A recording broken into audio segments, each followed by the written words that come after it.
그리스도의 이름으로 감사하며 기도하옵나이다. 아멘. 6월의 네 번째 주일 이렇게 예배 자리에 나온 우리 모든 성도님들을 환영합니다.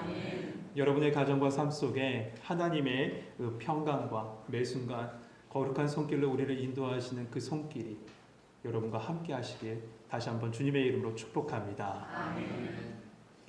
우리는 6월 한 달을 시작하면서 보혜사 성령님이 누구신지에 대해서 같이 말씀을 나눴습니다. 보혜사 성령님이 누구시고 그의 사역은 무엇이며 지난 시간에는 성령의 몇 가지 열매? 9가지 열매를 같이 나눴습니다. 성령님에 대해서 하나하나씩 같이 말씀을 살펴본 겁니다. 그런데 이번 주만큼은 조금 주제를 바꿔보려고 합니다. 여러분, 내일 모레가 무슨 날인지 아시죠? 내일 모레는 화요일입니다. 이게 요즘 아재 개그던데요. 그런 개그가 아니라 내일 모레는 6.25 맞습니다. 내일 모레는 6.25 전쟁이 발생한 지 74주년 되는 날입니다. 74년이라는 이 기나긴 시간이 지났지만 우리나라는 여전히 세계 유일의 분단 국가이죠. 그러니 이때만큼은 이 나라와 민족을 생각하지 않을 수 없습니다. 여러분, 6.25 전쟁은 여러분 잘 아시다시피 1950년 6월 25일 주일 새벽에 북한군의 남침으로 시작됐습니다. 그리고 3년 1개월간 지속된 이 전쟁 속에 약 400만 명의 사람들이 목숨을 잃었고 이 한반도는 거의 초토화되었다고 해도 과언이 아닐 겁니다. 이 북한군의 남침에 남한은 단 3일 만에 수도를 잃었습니다. 뿐만 아니라 밀려서 저 낙동강 유역까지 밀리게 됩니다. 그러다가 3개월 뒤 인천 상륙작전을 시작으로 해서 9월 28일에 드디어 서울을 탈환하게 되죠. 이 모든 건 정말 하나님의 은혜입니다. 은혜라고 밖에 설명을 할 수 없는 일입니다. 이 모든 것이 하나님의 은혜임을 기억하는 그 현장에서 뛰었던 유엔군들은 서울중앙청 앞에 있는 계단 앞에 모여서 그날 예배를 드렸습니다. 푸른 눈의 외국인이 타지인 이곳에 와서 이 나라의 정말 자유를 위해서 싸우다가 그 싸움의 중간에 하나님께서 여기까지도 오셨습니다. 라고 하면서 그 시청 앞 그 계단에서 그 자리에서 예배를 드리고 있었던 거예요. 제가 그 사진을 보고 울컥했습니다. 사실 저는 직접 경험한 사람은 아니지 않습니까? 그럼에도 불구하고 그곳에 간절히 예배하는 남루한 옷을 입고 찢어진 옷을 입고 군복을 입고 그곳에서 예배하는 그 외국인들을 보니 하나님의 은혜가 정말 느껴지는 거예요. 여러분, 이 땅에 비극이 있을 때마다요, 믿음의 사람들은 숨지 않았어요. 자신의 삶의 현장에서 예배드렸고 자신의 삶의 현장에서 기도했습니다. 그런데 현재 우리나라의 정세는 어떻습니까? 그 어느 때보다 긴장감이 맴돌고 있습니다. 최근에 남북의 충돌은 너무 잦아졌고 오물풍선 및 여러 가지 일들이 긴장감을 더 강화시키고 있어요. 거기에 러시아와 북한은 얼마 전에 28년 만에 상호 방위 조약을 맺습니다. 1996년에 이 조약이 파기가 됐었는데 다시 28년 만에 다시 조약을 맺은 거예요.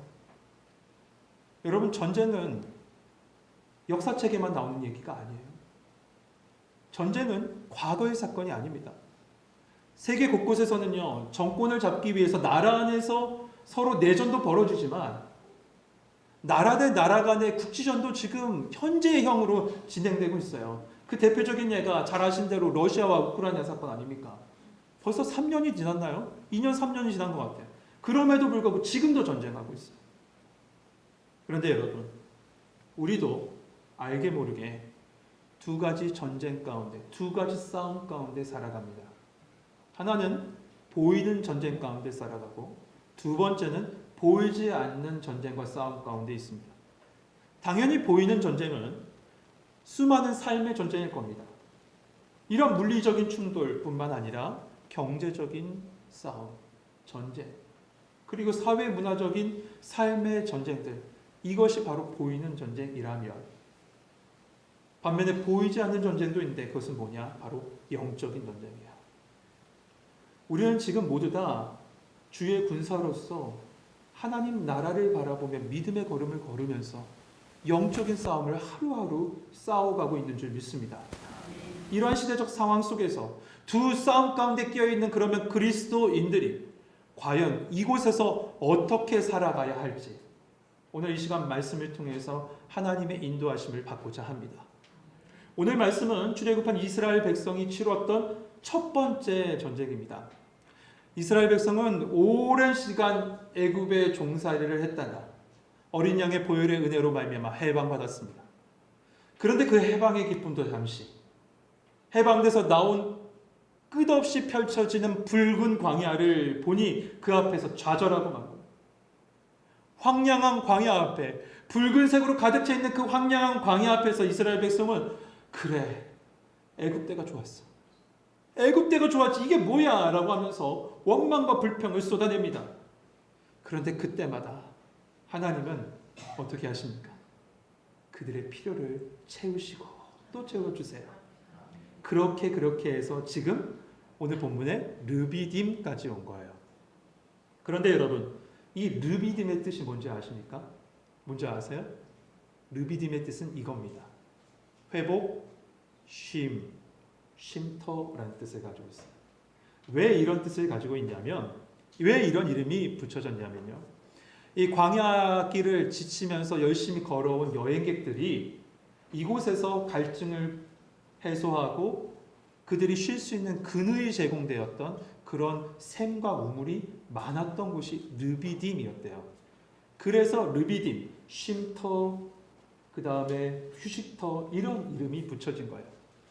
그런데 마침 말이에요, 이스라엘 백성이 이곳에 도착했던 이때가 극심한 가뭄이 든 겁니다. 그러다 보니 물이 바짝 말라 있는 것이죠. 분명히 이스라엘 백성은 이곳에 르비딤이라는 곳에 왔을 때 쉼이 있겠구나, 회복이 있겠구나를 기대하고 왔는데 물이 말라 있으니 이스라엘 백성이 그곳에서 뭐합니까? 또 원망하죠. 잘 아시죠? 우리도 그렇지 않습니까? 쉼을 기대하고 회복을 기대하고 믿음의 길을 걸었는데 그곳에 쉼이 없고 말라 있으니 그곳에서 우리가 하는 일은 뭐예요? 원망하고 불평하지 않아요. 이스라엘 모습 속에서 우리의 모습이 그대로 보여져요. 그런데 여러분 한번 생각해 보세요. 오늘 본문 17장 말씀 우리가 봤는데 두 장만 앞으로 가보시겠습니까? 15장 마지막 부분에 보면 15장 마지막 부분에 보면 어떤 사건이 나오냐면 마라의 쓴물이 먹을 수 있는 물로 바뀌어진 기적 같은 일이 나옵니다. 15장이에요. 두 장 앞인 15장 마지막이에요. 그리고 그 다음 장인 16장 보세요.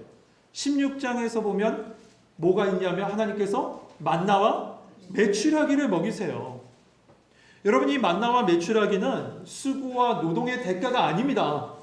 온전히 하나님께서 은혜로 주신 양식이에요. 그 양식을 먹었다니까요. 그 양식으로 그들을 채우셨어요. 이처럼 하나님의 은혜로 가나안 땅을 향해서 가게 하셨지만 이스라엘 백성들은 매번 반복하며 그의 입술에서 원망과 불평을 쏟아내고 그의 심령 속엔 더 많은 원망과 불평을 채우고 있습니다. 이 원망과 불평은 사실 표면적으로 보면 모세를 향했습니다. 너가 우리를 끌고 와서 이렇게 됐어 라고 하지만 실제적으로 이 원망의 대상은 누굽니까? 하나님이에요. 하나님을 향해서 원망하고 있는 거예요. 그러나 사랑이 많으신 하나님은 어떻습니까? 제가 이 본문에는 사랑이 많으신 하나님이라고 썼는데 오늘 우리 김 집사님 기도하는 중에 맨 마지막에 이렇게 고백하시더라고요. 좋으신 하나님, 참 좋으신 하나님. 그게 최근 마음에 확 와닿았어요. 그래요. 우리 참 좋으신 하나님은 원망과 불평으로 매번 채워가는 이 이스라엘 백성을 어떻게 하시죠? 그 연약함을 아시고 달래시고 채우시고 회복시키시는 모습을 보게 돼요. 우리도 이와 같습니다. 매번 원망과 불평으로 채워가고 없습니다. 왜 안 됩니까? 라고 투정만 하고 있는 우리를 매번 달래시고 채우시고 새롭게 새 힘을 더하시고 걷게 하시는 우리 주님이 우리와 함께 하실 줄 믿습니다. 아멘. 하나님은 이번에도 예외 없이 반석에서 물을 내세요. 그렇죠. 반석에서 물을 내셨어요. 그리고 그들의 갈급함을 어떻게 해요? 채워주셨습니다. 이렇게 물의 풍족함을 경험했을 그때 말이에요. 아말렉이 딱 찾아온 거예요. 우리 8절 한번 읽어보죠. 8절 같이 읽겠습니다. 시작.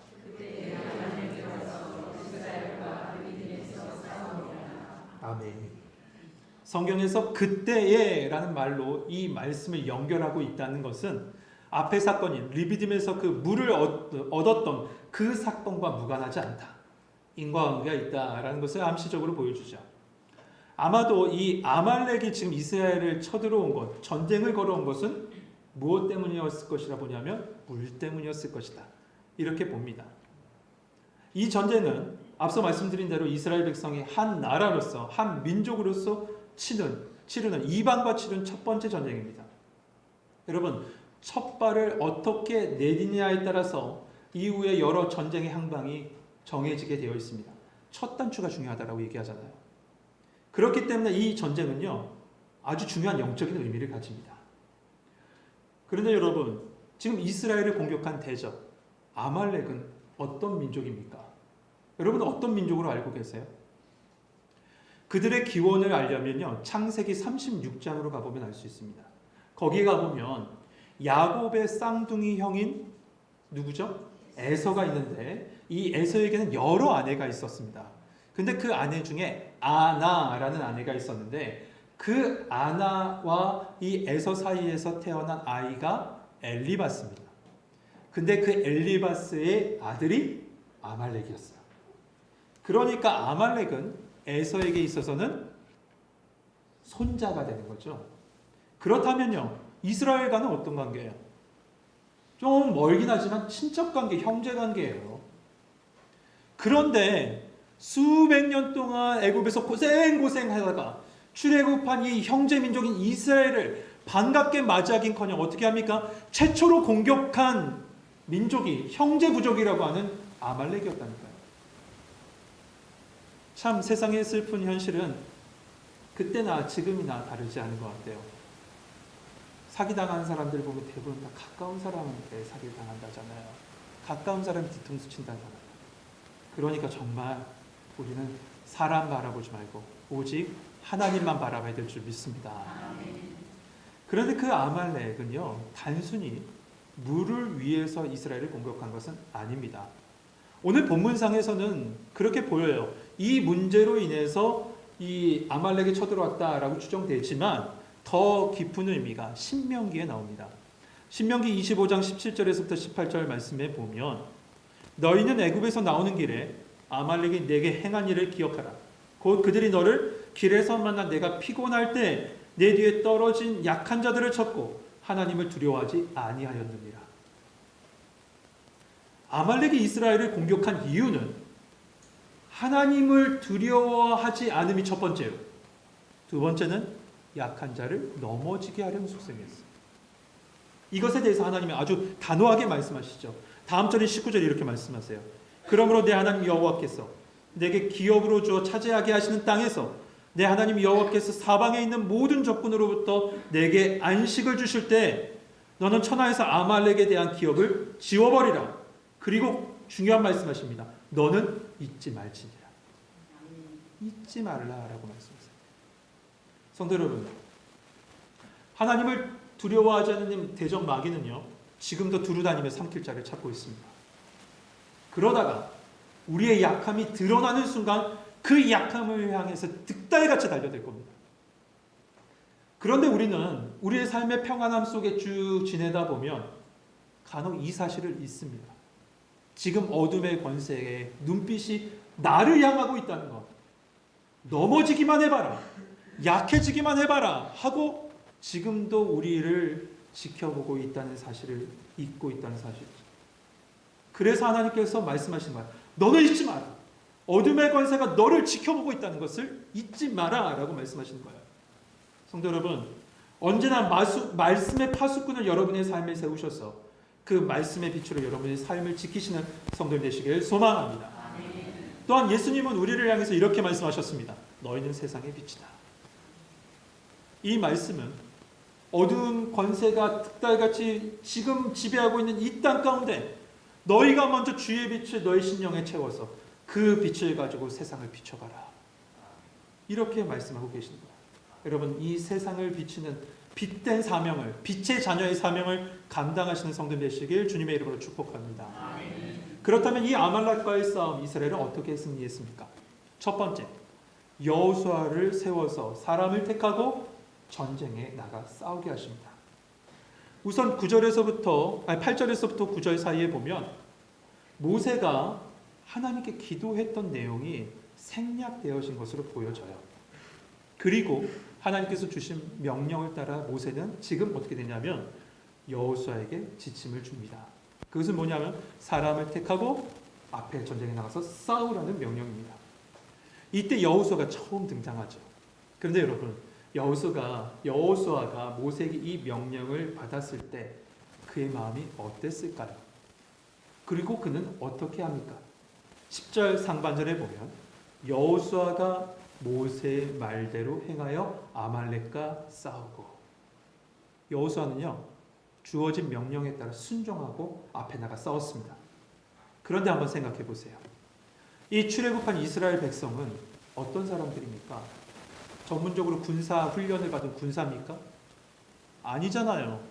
벽돌을 굽고 그냥 현장에서 일했던 평범한 사람들이에요. 그 누구보다도 지극히 평범한 사람들이에요. 그런데 그런 사람들을 데리고 저 전쟁의 최전선에 나가서 전쟁에 특화된 그들의 앞에 나가서 싸워야 합니다. 여러분에게 이 말씀이 주어졌다면 여러분은 어떻게 하시겠습니까? 하나님, 생각 좀 해보세요. 이 사람들을 가지고 어떻게 싸워야, 우리는 이렇게 얘기할 것 같아요. 저도 같아도. 그런데 말씀은 뭐라고 말씀하고 있냐면 분명히 이렇게 얘기하죠. 모세의 말대로 행하여. 이것은 하나님의 말씀에 순종했다는 거예요. 어떠한 이야기도 이야기하지 않고 하나님의 말씀에 순종했다는 거예요. 그렇다면 여호수아는 어떻게 이렇게 순종으로 행할 수 있었던 것일까? 그 이유는 지금 모세가 명령한 이 모든 것, 그가 한 것이 아니라 하나님이 했다고 믿었어요. 그리고 모든 주관자는 누구시다? 하나님이심을 믿고 이 모든 것에 순종한 겁니다. 상황은, 환경은, 그리고 내 주위에 있는 사람으로는 도저히 이 싸움은 감당할 수 없지만 하나님이 함께 하시고 이 모든 전쟁에 하나님께 속해 있음을 알고 순종함으로 여호수아는 싸움의 자리에 나갈 수 있었던 겁니다. 성도 여러분, 하나님은 우리로 내 삶의 자리에 나가서 믿음의 싸움을 싸우라고 하십니다. 때로는 그 자리가 이해가 되지 않을 때가 있을 겁니다. 이게 맞습니까? 라고 하면서 내 마음 저 골짜기에서 맞습니까? 막 메아리가 울려 퍼집니다. 내 삶에서요. 하지만 그 모든 메아리를 다 차단하고 세상의 저리를 다 차단하고 하나님의 말씀에 집중해서 내 삶의 자리에 담대히 나가 싸울 때 하나님께서는 그 자리를 승리의 자리로 바꾸시고 그 자리에서 같이 싸우시는 우리 주님 만나게 될 줄 믿습니다. 두 번째로 말씀의 시선은 우리로 저 산을 향해 바라보게 합니다. 그곳에서 모세는 뭘 하고 있었습니까? 기도하고 있었어요. 기도해요. 그런데 성경은 이 승리의 흐름이 어디에 있는지를 이 말씀을 통해서 우리에게 밝히 보여주고 있는데 그것은 이 모든 싸움의 승리가 저 산 위에 있다. 기도의 자리에 있다라고 말씀해주고 계세요. 우리 11절, 12절은 한 절씩 한번 교독해 봅시다. 제가 먼저 읽을게요. 모세가 손을 들면 이스라엘이 이기고 손을 내리면 아말렉이 이기더니 모세의 다리를 원하매 그들이 돌을 가져다가 모세의 아래에 놓아 그가 그 일에 아니하고 아론과 흑인 한 사람은 저쪽에서 한 사람은 저쪽에서 모세의 손을 끌어올렸더니 그 손이 해가 지어도 내려오지 아니하니라. 아멘. 우리는 이 말씀을 보면 보통은 주목하는 세 가지가 있습니다. 모세, 그리고 옆에서 돕는 아론과 훌, 그리고 마지막은 내려오지 않는 모세의 손. 이것을 주목합니다. 그렇습니다. 기도의 자리 너무 중요합니다. 기도의 사람이 세워져야 돼요. 두 번째, 옆에서 돕는 일꾼이 있어야 돼요. 세 번째, 그 손은, 하나님을 향한 손은 떨어지면 안 됩니다. 이것이 맞아요. 그러나 이것을 주목하기 이전에 더 먼저 주목해야 될 것이 있어요. 그건 뭐냐면 오늘 말씀은 이 모세의 모습을 통해서 예수 그리스도를 보여주시는 거예요. 모세가 손을 들고 기도하는 이 모습은 바로 우리를 위하여 지금도 간구하고 계신 예수 그리스도를 예표합니다. 모세가 꼭대기에서 손을 들고 기도한 것처럼 우리 예수님은요, 저 하늘 보좌 우편에서 우리를 위해서 지금도 기도하고 계세요. 로마서 8장 34절에 분명히 말씀하죠. 누가 정죄하리요? 죽으실 뿐만 아니라 다시 살아나신 이는 그리스도이시니 그는 하나님 우편에 계신 자요 우리를 위하여 간구하시는 자이십니다. 그렇습니다. 예수님은 지금도 하늘 보좌 우편에서 그 누구도 아닌 나를 위해서 지금도 간구하고 계시고 기도하고 계시는 우리 주님일 줄 믿습니다. 다만 이 모세의 모습과 다름이 있다면, 모세는 그 손을 내렸지만 예수님은 십자가에서 끝까지 우리를 사랑하심으로 그 모든 것을 받아내듯이 지금도 끝까지 우리를 사랑하고 우리를 위해서 기도하고 계신다는 사실이고, 보혜사 성령님께서는 또 우리의 심령에 찾아와 주셔서 우리와 함께 기도하고 계신다는 사실입니다. 할렐루야. 그렇습니다. 우리가 성령님 첫 번째 시간 같이 말씀을 나눌 때 두 보혜사가 있다고 했죠. 하늘에 계신 예수 그리스도, 그분이 하나님 곁에서 우리를 위해 기도하고 계시고, 우리 심령 속에 계신 보혜사 성령께서 우리를 위해 지금도 우리와 함께 기도하고 계신다고요. 그런데 여러분 오해하지 말으실 것이 있어요. 예수님께서 우리를 위해서 기도하고 계시고 성령께서 우리의 심령에서 지금 기도하고 계신다고 해서 우리의 기도가 필요 없다는 게 아니에요. 하나님은 우리의 기도를 통해서 일하십니다.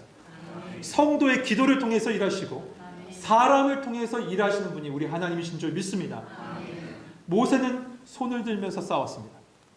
아론과 훌은 손을 붙잡으면서 싸웠습니다. 여호수아는 필드에서 싸웠습니다.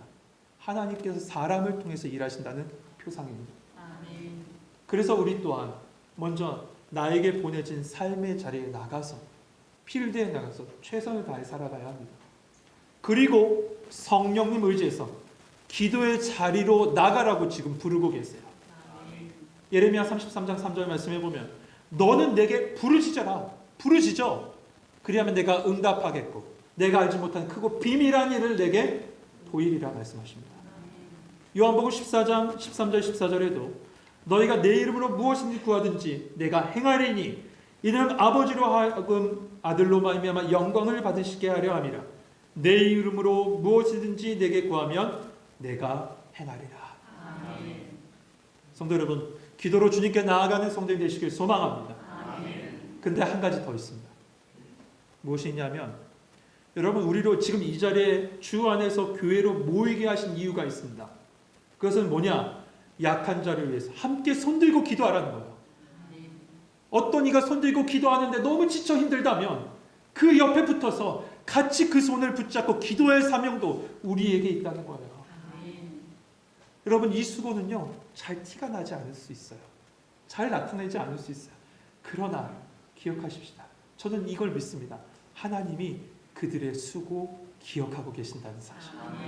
목회함에 있어서 잘 드러나지 않는 부분도 있지만 하나님이 그 손을 붙잡고 기도하는 그 기도를 기억하실 거라고 저는 믿고 합니다. 하나님이 하신 줄 믿습니다. 이렇게 이스라엘은 전쟁에서 승리하게 되죠. 그런데 말씀은 거기서 딱 끝나지 않아요.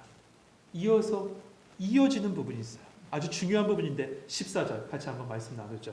14절 같이 읽겠습니다. 시작. 여호와께서 모세에게 이르시되 이것을 책에 기록하여 기념하게 하고 여호수아의 귀에 외워 들리라. 내가 아말렉을 절시하여 선안에서 기억도 못하게 하리라. 아멘. 하나님께서 모세에게 책에 이 모든 것을 기록하고 기념하게 하라라고 하십니다. 그러면서 다음 세대의 리더로 세워질 여호수아에게 이것을 그 여호수아의 귀에 외워 들리게 하라라고 말씀하고 계시죠.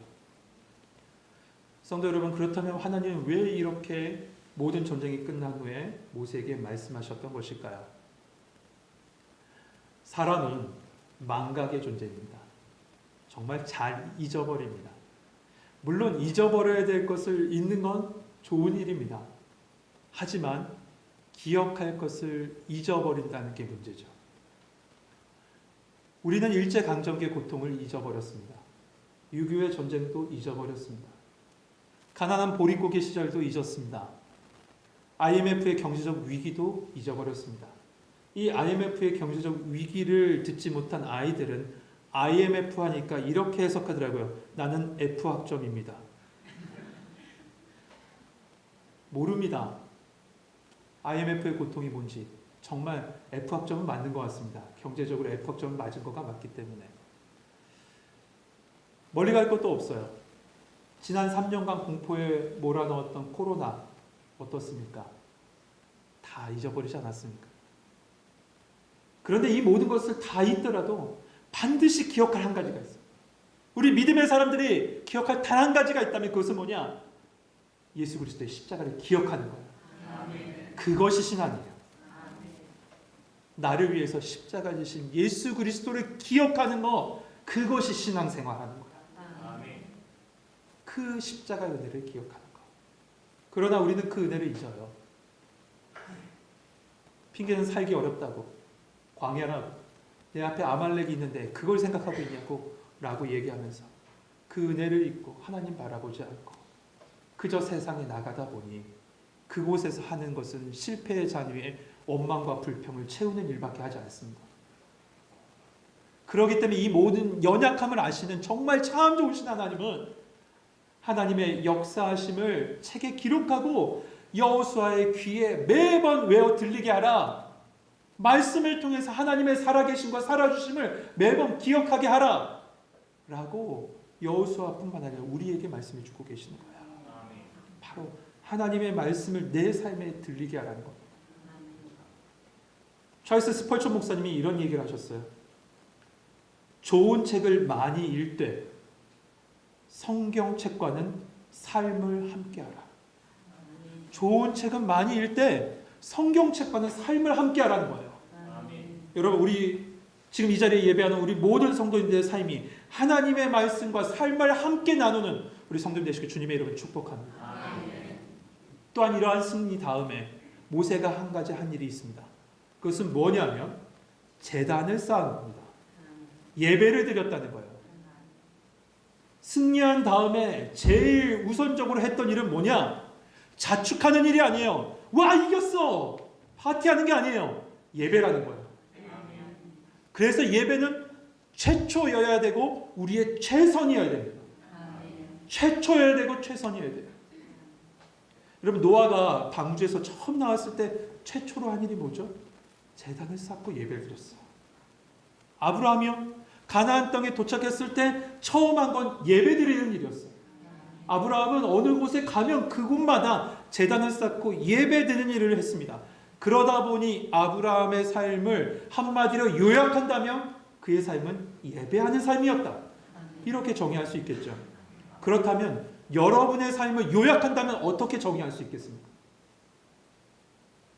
정말 예배하는 삶입니까? 예배하는 삶 되기를 원합니다. 아멘. 성도 여러분, 우리가 할 최초의 그리고 최선의 일은 예배 드리는 겁니다. 아멘. 나를 구원하시고 나를 지금껏 인도하시고 나를 살아주신 그 하나님께, 예수 그리스도 성령께 예배 드리는 거죠. 그리고 여호와 니시, 하나님은 나의 깃발이십니다. 담대하게 선포할 줄 믿습니다. 아멘. 여러분, 하나님이 나의 군기, 나의 깃발 되신다는 이 고백은요, 십자가에서 사망 권세를 이기신 예수님의 승리가 나의 승리이고 그 예수님이 나와 함께 하신다는 겁니다. 아멘. 그 깃발을, 십자가를 나에게 주셨다는 겁니다. 아멘. 사랑하는 성도 여러분, 6.25 전쟁 때 태극기 아래 수많은 사람들이 모였습니다. 그리고 곳곳에 세워진 그 태극기를 지키기 위해서 피와 땀과 모든 노력을 다했어요. 여러분, 이 어려운 시기, 영적인 싸움과 전쟁 속에 있는 이 시기에 우리 또한 십자가 군기 앞에 모여 있습니다. 그리고 우리가 할 일은 그 십자가를 지켜내는 일이고 그 십자가를 선포하는 일입니다. 하나님은 여러분 이 시간에 불러서 여러분 앞에 십자가 군기를 붙잡게 하시고 내가 너와 함께 할 건데 이것을 가지고 내 삶의 자리에 나가라. 그리고 기도의 자리에 나가라. 그리고 돕는 자리에 나가라고 우리를 보내셨습니다. 지금 이후에 여러분을 파송하실 겁니다. 여러분, 그 십자가 군기 붙잡고 주의 사명 감당함으로 이 나라와 민족을 지키고 주의 공동체를 지키고 거룩한 가정을 지켜내는 사명을 감당하는 우리 성도들 되시길 소망합니다. 하나님께서 함께 하실 겁니다. 하나님이 살아주실 겁니다. 모든 전쟁은 하나님께 속해 있습니다. 기도하겠습니다.